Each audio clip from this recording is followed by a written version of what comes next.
Selamat siang Bu Anggi. Selamat siang Bu Fernani. Oke. Jadi sekarang kita bertemu. Sekarang kita masuk ke tahap praobservasi ya. Kemarin kita udah buat janji untuk bertemu hari ini untuk membicarakan apa sih yang akan kita siapkan nanti untuk masa observasi yang saya akan lakukan. Oke. Terkait yang pertama, tujuan apa sih yang kita akan capai untuk pembelajaran saat saya observasi nanti Ibu di kelas? Tujuannya kira-kira untuk menggali kemampuan yang mana? Jadi untuk kegiatan di kelas itu kan ada kegiatan pembukaan, inti sama penutup. Jadi tujuan yang ingin saya capai itu di bagian inti, bagaimana menstimulasi siswa agar peserta didik mau dan siap belajar, dan juga untuk mencegah terjadinya kegiatan belajar yang berlangsung secara satu arah atau hanya berpusat pada percaya pada guru saja, tidak ada peserta didik yang mengikuti kegiatan pembelajaran. Oke, berarti Ibu ingin saya selaku bertindak melakukan supervisi untuk mengamati Ibu saat melakukan pembelajaran agar pembelajaran itu tidak berfokus pada Ibu saja, tapi siswanya juga aktif memberikan pendapat, mengungkapkan konsep yang mereka mungkin gali dari pembelajaran, gitu ya? Ya. Nah, sekarang kira-kira dari tujuan yang Ibu akan capai, kira-kira apa sih kriteria keberhasilan, atau ada nggak sih indikator sejauh mana murid Ibu itu sudah mencapai suatu tingkatan keberhasilan? Kalau indikator keberhasilan peserta didik itu saya buat bagi dua, ada tingkatan paling bawah dan paling atas. Kalau paling bawah itu siswa dapat menyebutkan kembali atau mengutarakan kembali terkait definisi dari konsep-konsep yang dibelajarkan menggunakan kalimatnya sendiri. Sedangkan untuk indikator paling tinggi itu peserta didik sudah mulai bisa menganalisis dan memberikan pendapat dari kasus-kasus yang disajikan. Seperti itu. Oke, mungkin kalau misalnya Ibu bisa memberikan penilaian angka nih ya, dari 1 sampai 10, kira-kira murid Ibu yang Ibu ajarkan nanti di kelas itu berada di posisi berapa nih sekarang? 1 sampai 10 kira-kira. Tadi kan paling bawah itu berarti 1 yang Ibu sampaikan, kemudian paling atas itu 10. Kira-kira kemampuan mereka tuh udah sampai angka berapa misalnya? Kalau di kelas yang saya ajarkan itu rata-rata bisa dikatakan masuk ke angka 7. Angka 7. Angka 7 itu seperti apa ya? Di mana peserta didik sudah mulai bisa membuat kalimatnya sendiri, tapi masih memerlukan bantuan dari pendampingnya, atau maksudnya itu guru, dan juga masih minta bantuan temannya untuk melengkapi kalimat, untuk membuat kalimat terkait definisi yang dari konsep yang dibelajarkan. Oke, baik ya. Berarti di situ kelihatan banget ya ada interaksi antara siswa dengan siswa, kemudian antara guru dengan siswa juga ya. Oke, sekali. Nah, tadi kita sudah menentukan bagaimana seberapa tingkat atau ukuran keberhasilannya ya. Nah, kemudian kira-kira dari hal itu apa yang Ibu sudah bisa identifikasi, yang Ibu bisa siapkan untuk mencapai tujuan itu? Yang bisa saya siapkan atau yang saya siapkan itu pertanyaan-pertanyaan pemantik yang dapat merangsang siswa untuk mengikuti kegiatan pembelajaran, atau merangsang siswa agar siap untuk mengikuti kegiatan belajar. Nah, jadi pertanyaan yang saya berikan itu pertanyaan yang berkaitan dengan lingkungan di sekitar, masih kontekstual lah, mudah diamati oleh peserta didik. Misalnya dengan memberikan pertanyaan hubungan antara tanaman berbunga dengan kupu-kupu atau lebah. Oke, sebelumnya Ibu di mata pelajaran biologi ya? Iya. Biologi kelas fase 10. Oh ya, kelas 10 berarti fase E ya? Fase E. Oke, berarti di situ yang dipersiapkan tentunya kembali ke pengajar, berarti berkaitan dengan persiapan mengajar ya, berarti memberikan pemantik untuk siswa agar dia mampu menunjukkan kemampuan yang tadi itu, yaitu membuat suatu mengungkapkan pendapat, bagaimana mereka belajar menggali dari literasi yang mereka lakukan, gitu ya.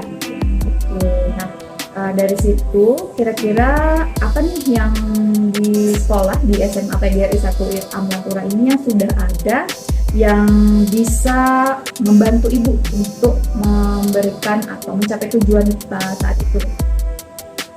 Kalau yang fasilitas yang disediakan di SMA PGRI 1 Amlatura ini berupa LCD dan proyektor, di mana nantinya pertanyaan pemantik atau kegiatan lainnya itu akan saya tayangkan melalui LCD proyektor, di mana saya untuk laptop saya membawa sendiri, kemudian setelah saya tayangkan itu baru peserta didik nanti bisa memberikan tanggapan terkait pertanyaan atau persepsi yang saya berikan. Oke, berarti intinya siswa dibantu ya, diberikan stimulus ya, agar mereka lebih terangsang lah untuk memberikan pendapat itu ya. Oke, nah dari situ ada bisa nggak ibu kayak mengidentifikasi, oh saya butuh nih bantuan seseorang agar saya bisa mencapai tujuan itu, bisa nggak? Atau ada teman sejawat ibu mungkin yang bisa membantu atau seperti apa? Untuk hal ini tentunya masih saya memerlukan bantuan, salah satunya rekan Bedawat, di mana rekan saya ini juga sudah lolos PPD Rajabatan tahun lalu, jadi saya rasa beliau ini lebih senior, jadi bisa memberikan masukan dan saran terkait kegiatan pembelajaran yang akan saya laksanakan di kelas. Berarti tentunya satu ini ya, satu rumpun, satu mata pelajaran, guru biologi juga. Ya, jadi tentunya dari apa yang disampaikan berarti ibu perlu bantuan dari yang lebih sudah anggaplah sedikit berpengalaman ya mengenai pembelajaran biologi untuk materi yang akan dikelas. Nah dari situ kira-kira nih apa sekarang yang menjadi tindak lanjut? Nah kedepannya seperti apa? Apa yang ibu akan lakukan mengenai jadwal pertemuan kita selanjutnya kan itu adalah melakukan observasi kelas ya kan? Nah itu kira-kira hari apa kita bisa ketemu?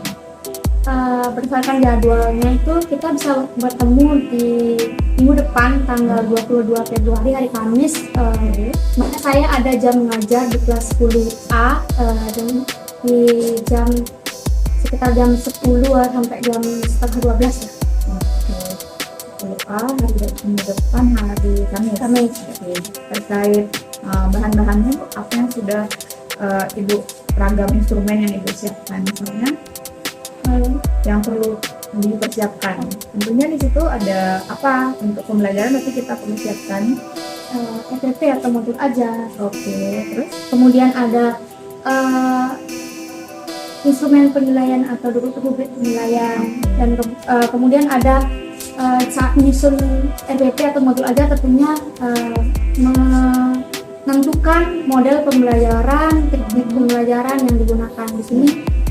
Karena materi yang saya gunakan yaitu materi ekosistem, pada submateri interaksi antar komponen makhluk hidup, interaksi antar komponen ekosistem. Jadi salah satu model pembelajaran yang saya gunakan yaitu pembelajaran penemuan atau discovery learning, di mana peserta didik nanti akan saya ajak untuk membentuk kelompok jadi kooperatif, kemudian melakukan kegiatan diskusi dan tanya jawab. Jadi mereka akan menentukan sendiri permasalahan apa yang akan digunakan atau permasalahan yang ingin dipecahkan oleh peserta didik.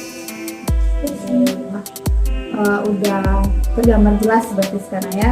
Berarti minggu depan kita di topik itu dulu ekosistem ya.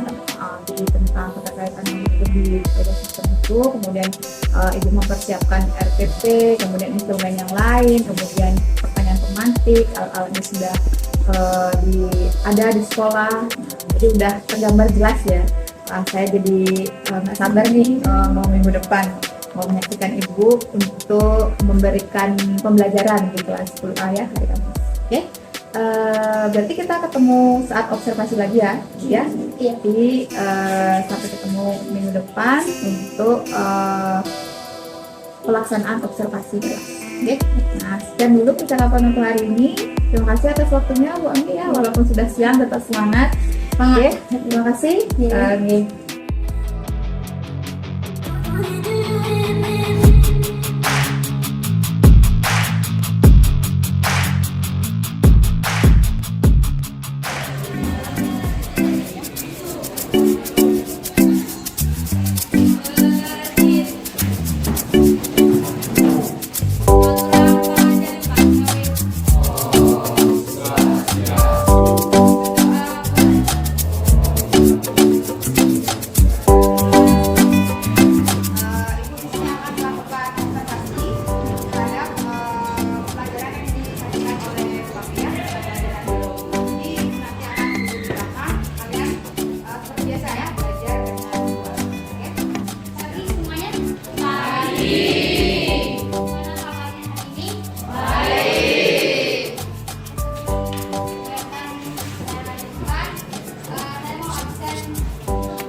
dalam hubungan kompetensis antar makhluk hidup sesama jenis di dalam satu habitat. Sekarang saya akan memberikan tentang kesimpulan yang kami dapatkan dari hasil diskusi. Kesimpulan yang kami dapatkan adalah interaksi yang terjadi dalam suatu ekosistem memiliki pola. Pola interaksi tersebut bisa berbentuk persaingan, pemaksaan, kerjasama. Sesi tanya jawab.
Selamat pagi, Bu Anggi. Selamat pagi Bu. Pak Adi juga, selaku pengajar praktik calon guru besar angkatan 9 dan 35.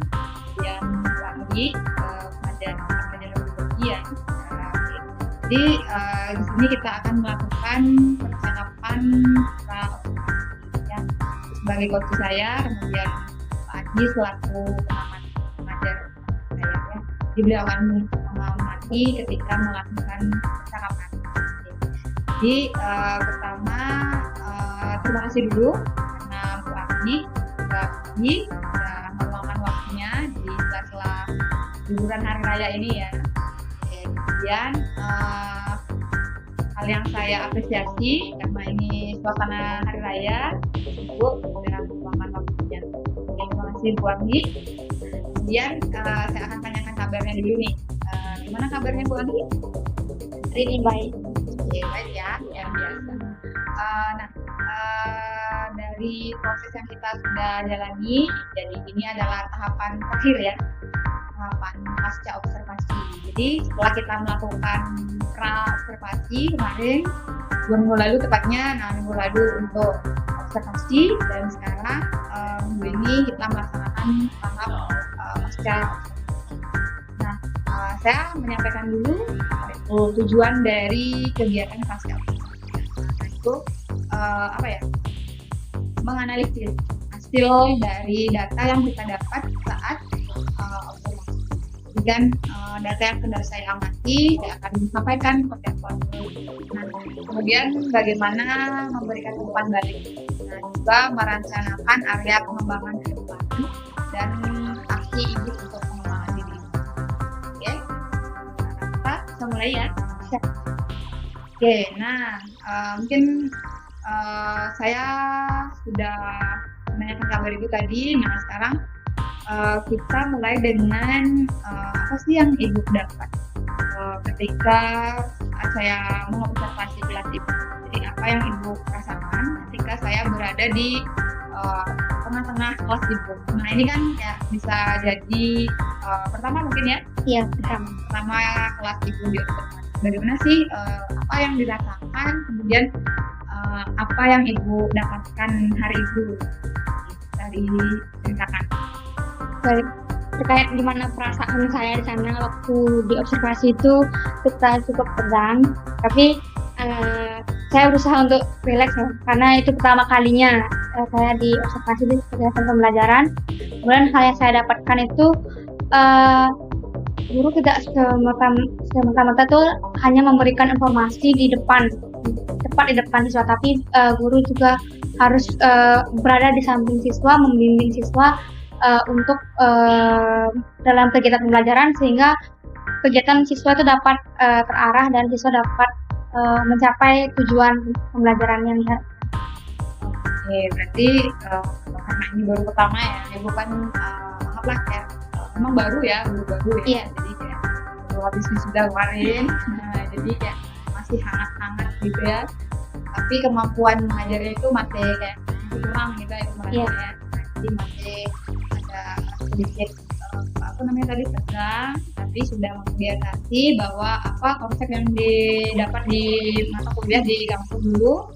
Jadi ada sedikit pembaruan gitu ya. Jadi memang seorang guru itu tidak harus hanya di meja saja, tapi dikatakan tadi dia harus mendampingi siswanya untuk belajar.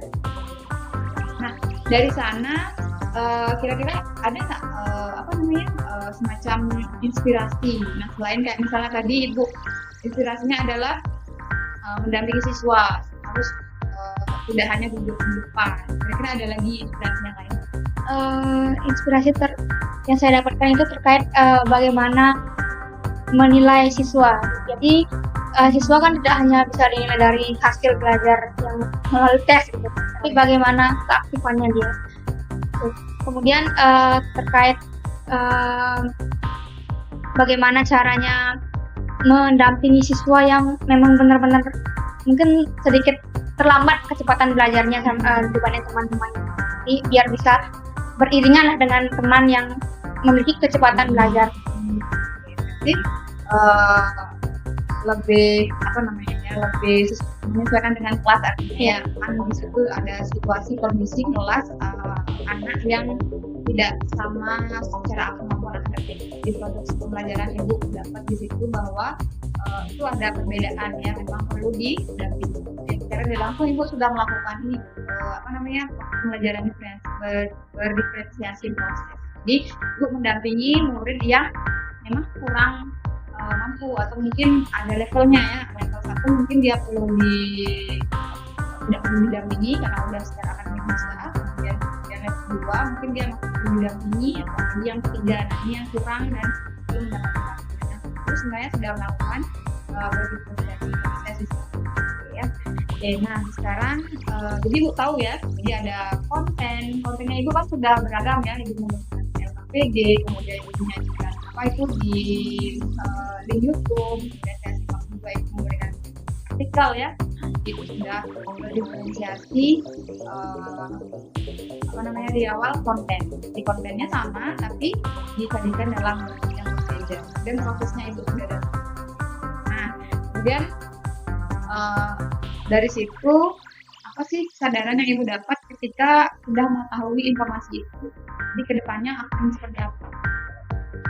Kedepannya ketika di kelas lagi dengan kondisi seperti itu, nanti akan meningkatkan atau semacam kalau berdasarkan hasil observasi kemarin dan berdasarkan pengalaman pembelajaran yang sebelumnya, yang sebelum observasi, saya akan menerapkan apa yang sudah saya pelajari bersama ibu dan juga apa yang saya aplikasikan di kelas saat observasi. Dilihat dari kegiatan kemarin, jadi sepertinya siswa lebih senang dengan kegiatan pembelajaran yang dilakukan seperti waktu observasi. Oke, berarti pengalamannya ini bermakna bagi ibu ya, sebenarnya nanti menjadi gambaran bagaimana ibu melakukan pembelajaran untuk selanjutnya ya. Nah dari situ apa yang ibu nilai hal-hal baik yang ada dari proses observasi kemarin? Hal baik apa aja sih yang ibu dapat? Hal baik yang saya dapat itu pertama dari sebelum kegiatan belajar dimulai kan kita harus tahu kesiapan siswa. Mulai dari menanyakan kabar, kemudian apakah siswa mengalami hari-hari buruk misalnya seminggu terakhir gitu. Kemudian juga menanyakan kesiapannya sudah siap belajar atau belum. Kemudian di pendampingan siswa dan juga cara bagaimana menilai siswa dari sikap, kemudian dari keaktifannya dan juga cara menyajikan materi dan persepsi lah yang sudah saya pelajari dari ini. Nah lanjut melakukan penilaian sendiri. Jadi kira-kira dari proses observasi kan kemarin ibu menginginkan area yang ibu akan kembangkan itu adalah bagaimana ibu mampu memantik agar siswa mampu belajar sendiri, bukan ibu yang mencukupi mereka dengan materi, tapi mereka menemukan materinya sendiri, kemudian mampu mengeksplorasi dengan apa itu link yang diberikan, kemudian artikel, LKPD, kemudian mereka mampu mempresentasikannya. Nah, itu kira-kira kan penilaiannya waktu di pra kemarin itu ibu kasih skor 7 ya, dari 1 sampai 10 ibu skornya masih 7 nih siswanya gitu. Sekarang kira-kira dengan sudah diterapkannya pembelajaran sosial emosional, kemudian pembelajaran berdiferensiasi yang secara tidak langsung ibu sadari bahwa tadi itu sudah ibu melakukan rentangan nilai skornya sekarang. Kalau berdasarkan pengalaman kemarin, skornya belum bisa menambah naik ya, karena dilihat dari beberapa siswa yang masih belum terbiasa dengan metode pembelajaran seperti itu gitu. Jadi mungkin kalau sudah diterapkan berkali-kali maka skornya bisa akan mencapai 9 atau bahkan 10. Berarti skornya sekarang baru di 8. Ini kan ada peningkatan ya, walaupun jadi Bu Anggi, nah ini sebenarnya ibu sudah lakukan itu di awal. Saya sebagai pengamat ya, saya akan memberikan rangkuman apa sih hasil observasi saya dari yang saya lakukan. Jadi di awal bukan maksud menggurui ya, tapi di sini kita adalah saling memberikan pandangan objektif ya terhadap proses yang dilakukan. Kemudian di awal pembelajaran yang ibu lakukan kemarin mungkin karena sedikit tegang ya, Jadi di situ Ibu di awal sudah melakukan pembelajaran emosional, sudah menanyakan keadaan siswa seperti apa. Kemudian sebelum itu juga sudah berdoa dan menanyakan kabar, absen kan ya sudah ya. Nah, cuman di situ belum masuk ke topik pembelajaran, Ibu belum, mungkin kelupaan ya, karena di modul ajar yang Ibu sampaikan ke saya itu sudah ada sebenarnya. Itu belum mengaitkan antara materi yang sebelumnya yang sudah dipelajari dengan materi yang sekarang. Waktu saat itu terkait dengan keterkaitan antar komponen di ekosistem. Nah itu apa sih keterkaitan materi yang sebelumnya dengan materi yang sekarang? Bisa misalnya kita motivasi, apa sih pentingnya untuk dia tahu belajar, mengetahui untuk pembelajaran ini untuk hidupnya dia apa, jadi apa manfaatnya bagi mereka. Jadi mereka agar termotivasi belajar. Nah selain itu mungkin sedikit juga Bu sebagai pengamat, jadi saya mengamati di situ Ibu belum menampilkan tujuan pembelajaran ya. Selain mungkin ditampilkan Ibu lupa mungkin ya, karena di slide kembali lagi di modul sudah ada yang mencantumkan bahwa siswa diajar apa nih, beda dengan topik. Kan topik itu secara umum topiknya terkaitan antara komponen di ekosistem. Tapi tujuan pembelajarannya kita apa nih? Siswa mampu menguasai dengan apa, seperti apa itu. Jadi mereka perlu juga tahu tujuannya. Kita mau apa ini gitu ya. Jadi biar paham dan mengikuti dengan baik. Nah, untuk diproses sih udah ya bagus. Jadi awalannya sudah, kemudian proses pembelajaran secara berdiferensiasi sudah. Yang tadi saya sampaikan, kontennya sudah, kemudian prosesnya sudah, kemudian kalau produk sih belum saya lihat ya, jadi belum terlihat diferensiasi produk yang disampaikan tujuannya. Jadi bisa jadi bahan evaluasi juga, tapi tidak semestinya sih kita harus berdiferensiasi. Itu ada 3 poin, yaitu konten, proses, dan produk. Tapi kalau misalnya kita bisa ketiganya dalam satu kali pembelajaran, alangkah baiknya. Kalau misalnya satu pun tidak masalah, jadi itu memfasilitasi keberagaman murid kita. Nah, yang Ibu sadari tadi, jadi ada siswa yang didampingi, ada yang sudah bisa dilepas, ya. Ini kalau untuk kontennya itu bisa saja nanti kita memberikan dia pilihan, dia buat kontennya dalam apa nih, kan ada presentasi, ada poster, mungkin ada yang pakai. Kemarin kan banyak yang pakai Canva ya, slide. Nah, kebetulan disediakan media ya. Mungkin juga permasalahan waktu mungkin ya. Kemudian yang perlu saya sampaikan juga ke Ibu dari pandangan saya sebagai pengamat. Jadi ketika Ibu melakukan pembelajaran, ada proses penilaian yang dilakukan. Yang seperti disampaikan tadi, ada memberikan pendampingan. Nah, penilaian itu yang sebenarnya Ibu sudah lakukan adalah penilaian formatif. Ya. Jadi di awal di pembelajaran untuk implementasi kurikulum Merdeka itu ada 3 macam penilaian. Yang pertama itu adalah penilaian diagnostik. Dan diagnostik ini sebenarnya sebelum pembelajaran itu. Jadi sebelum pembelajaran itu ada proses di mana Ibu bisa mengetahui ini siswanya kemampuannya sejauh apa, kategorinya, apakah dia bisa tanpa dukungan guru atau dia masih perlu dukungan guru gitu. Jadi itu perlu dikategorikan dengan kita di awal memberikan tes diagnostik. Nah ini bisa dilakukan dengan 2 kategori. Ada yang akademik, itu kaitannya dengan materi yang akan kita berikan, atau ada yang non akademik, misalnya dengan minat mereka, hobi mereka, kesukaan mereka terhadap sesuatu. Nah itu tes diagnostik. Kemudian yang di kelas yang sedang Ibu lakukan itu namanya asesmen formatif. Jadi Ibu ketika mengamati siswa, mendampingi siswa, Ibu sedang memantau proses pembelajaran mereka. Yang tadinya dari materi itu baru 0, kemudian ketika Ibu dampingi mereka berubah statusnya dari 0 itu jadi berapa gitu. Jadi Ibu mendampingi proses pembelajarannya itu formatif. Kemudian asesmen yang lagi satu itu asesmen yang seperti biasa diterapkan di sekolah, asesmen formatif, bisa berupa tadi Ibu bisa menyampaikan tes gitu ya di akhir, dan saya juga mengamati di akhir Ibu sudah menyampaikan bahwa untuk menguji pemahaman mereka bisa aja nanti pertemuan berikutnya mereka akan diadakan kuis, kan itu ya Ibu sempat menyampaikan. Nah itu bagian dari formatif. Jadi secara global keseluruhan sejauh mana sih siswa itu mampu menguasai materi berdasarkan tujuan pembelajaran yang ingin dicapai. Nah itu sih pandangan saya sebagai pengamat.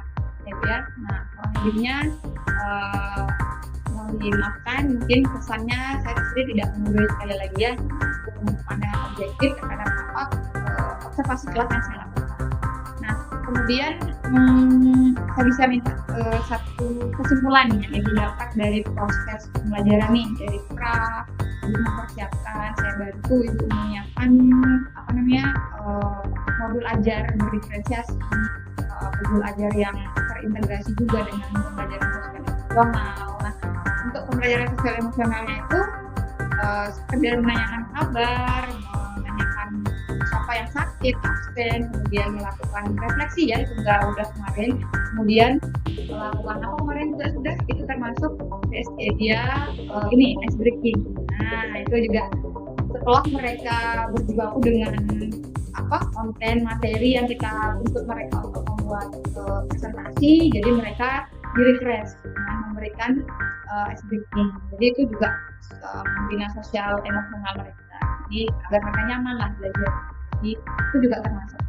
Nah, ketika udah di pra, saya dampingi untuk proses pembuatan modul ajar diferensiasi dan juga modul ajar yang terintegrasi pembelajaran sosial emosional. Kemudian ketika saya sudah observasi dan sampai sekarang kita di pasca ya, nah kira-kira satu kesimpulan yang ibu bisa dapat dari rentetan proses ini ya.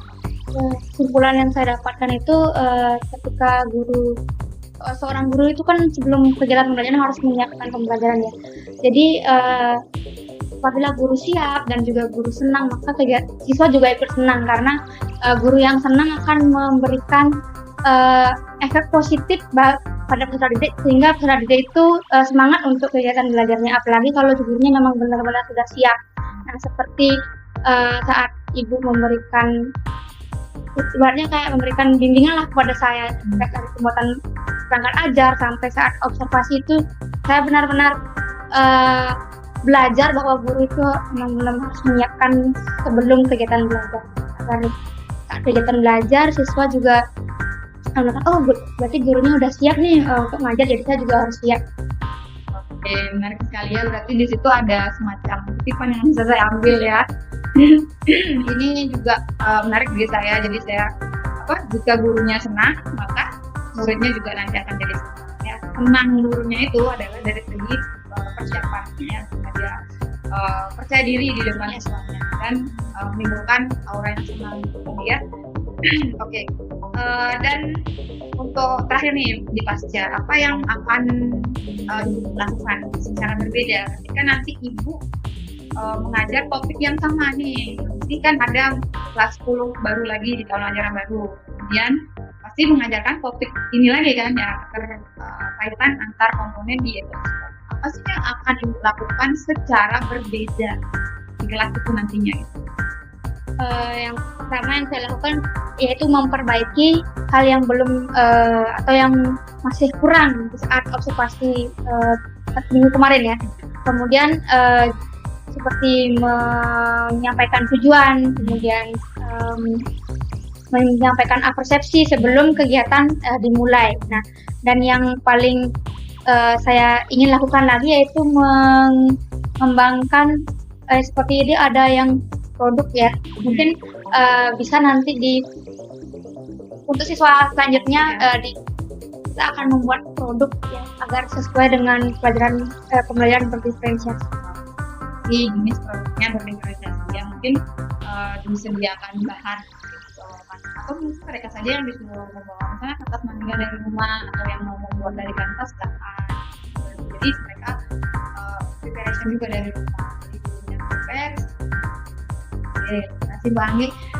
Dan satu lagi nih,